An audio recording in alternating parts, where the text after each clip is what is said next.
Okuva Saturday abamagye we balumba Robert Kyagulanyi Ssentamu ne bakuba abantu emiggo, even showed on camera.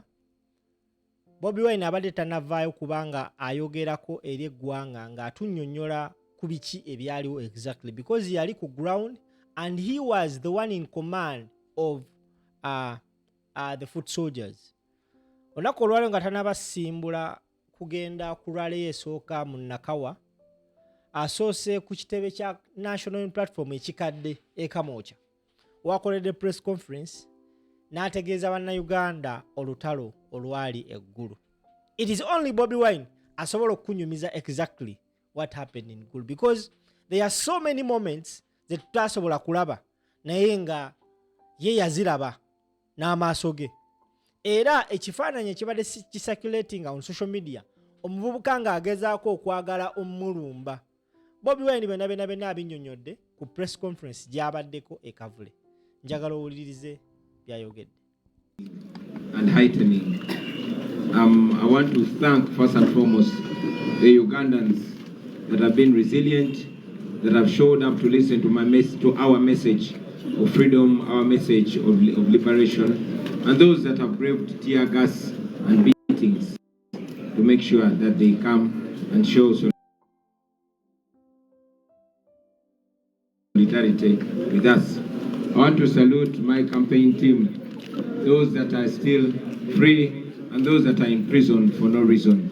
We stand with you, comrades that are in prison. We've told you that more than 450 of our comrades are in prison across the country. They kept picking them right from when we started the campaigns. I want to thank those that we move with, the foot soldiers, the fellow leaders, for the resilience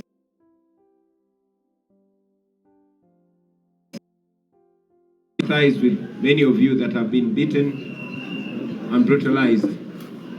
We're supposed to be with our brother Dan Magic today, but he's in hospital because they beat him so bad and he's getting medical attention. Many of them were beaten, but they still have the confidence and resilience to show up.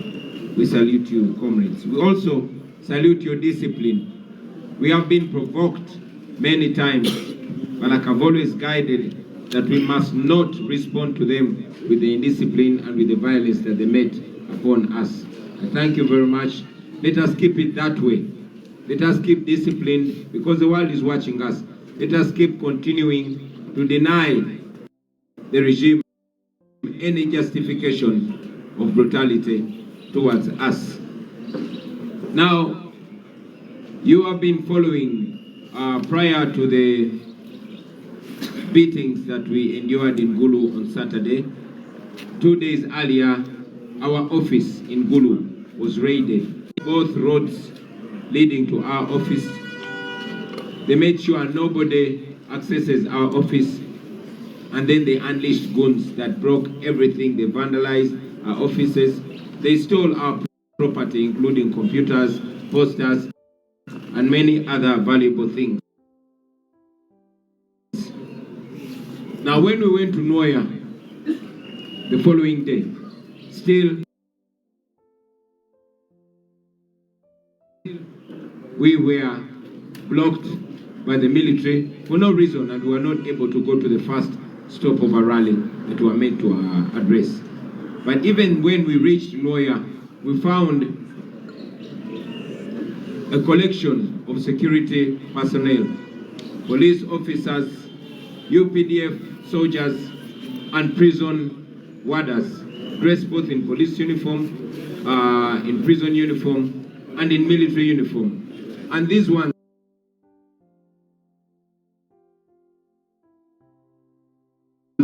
were protecting a group of thugs that were clad in yellow t-shirts with General Museveni's picture. They attacked us in full view of the police and military, just like you saw. Now in Noya we had over 500 police officers and military personnel, but they were instead protecting the thugs that were attacking us, as you saw on TV and on various social media platforms. We insisted that we shall be non-violent, and we ignored that provocation. to address our rally in Elegu. The regime and we believe that's the reason why they blocked us from proceeding to our campaign rally in Moya. When we went to Gulu, earlier on in the day, our campaign venue was raided by the police and the military.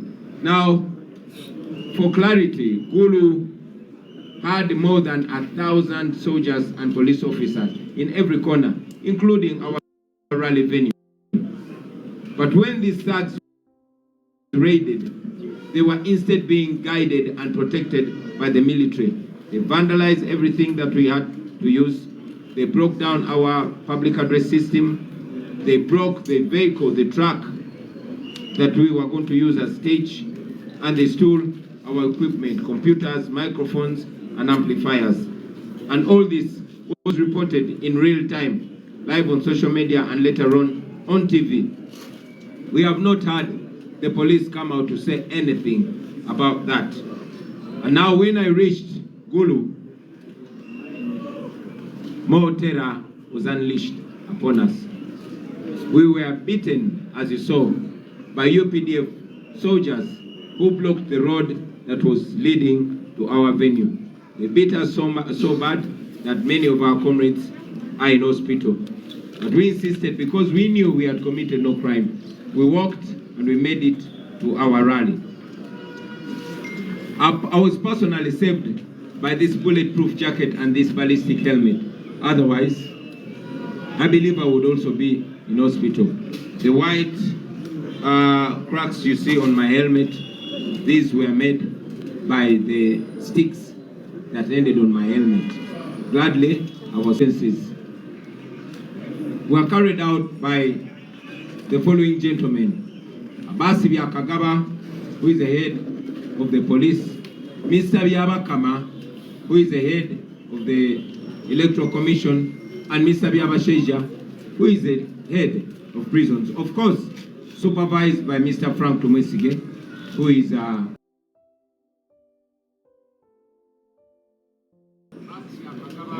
Frank, who is head.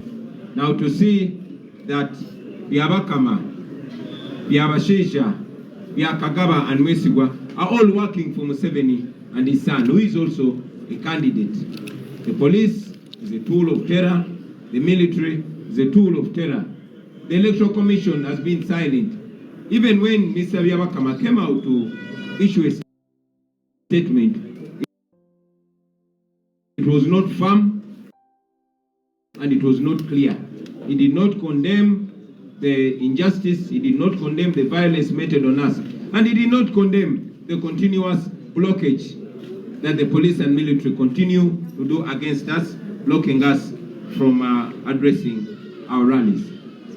Now, to the people of Uganda, these are all meant to scare you. These are meant to deter you. These are meant to discourage you. It's important to mention it. To the international community, you all are watching what is happening in Uganda. The East African community nations is watching. And I wonder whether you are waiting to see a massacre in Uganda so you can act or you can speak out. We are aware that the regime is provoking the citizens so that the citizens of Uganda can respond with throwing rocks in order for the regime to get justification to massacre them. We are aware that they want to carry out a massacre akin to what they did on the 18th and 19th of November in 2020. We call upon the international media to speak out and to act and to call out on General Museveni and his officials to respect. Otherwise, it's as if the international community is waiting for the killings, just like what happened in Tanzania, in order to condemn them thereafter. To the people of Acholi, we salute you. We salute your resilience. Even amidst that gross intimidation, the beatings, the electrocutions, the tear gas, you came out in large numbers to listen to our message. We salute you. We don't take that for granted. They do that to provoke you to violence so they can massacre you and silence you. But we thank you for being disciplined, but for being assertive. Now, to the regime. We know you are doing all this to deter us, to discourage us, to stop us. And I'm sure by now you know that you cannot stop us. You have brought the police, you have brought the military, you brought SFC, you brought prisons officials, you've even unleashed guns on us, but we have not stopped because we know that what we are doing is not illegal, what we are doing is constitutional, what we are doing is moral, and we shall not stop. I am aware that I'm a target of your brutality, but I call upon the people of Uganda to keep their eyes open and to be firm in all that they do. Thank you, ladies and gentlemen. Today, we are going to Nakawa East and Nakawa West, where we have candidates like our able leader, and where there is our brother, the incarcerated Alex Wise Omufumbiro. We are going there to campaign for them. To also remind you, the people of Uganda, especially you, the people of Nakawa East and Nakawa West, that this is the true meaning of protest vote. It means resilience, it means discipline, it means not giving up, and it means keeping our eyes on the prize, which prize is freedom, and I'm sure we're going to achieve it by the grace of God.